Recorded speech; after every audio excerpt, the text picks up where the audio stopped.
How crazy is it going to be when lead singers of bands who have died start to come back as AI, right? So let's just say Linkin Park.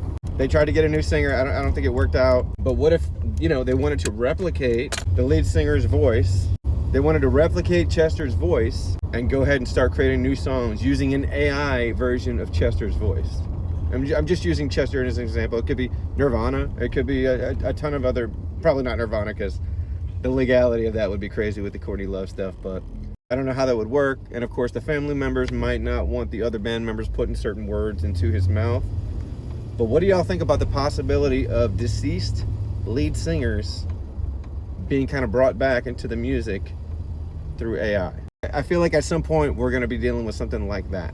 It's only a matter of time. How would you feel about that? Assuming it sounded cool, it sounded good and everything, like, how would you feel about that? And if you were related to a singer, how would you feel about, the other bandmates maybe putting words into his mouth? Like, would you want to say, and like, well, yeah, I think that's how he would feel. You know what I mean? Like, it wouldn't be limited to rock music either. It could be Tupac, it could be Biggie, really anybody. By the record label. I think that one would probably get a lot more backlash than like a band where the bandmates would really know the personality of the singer and stuff like that. But man, it's gonna be crazy.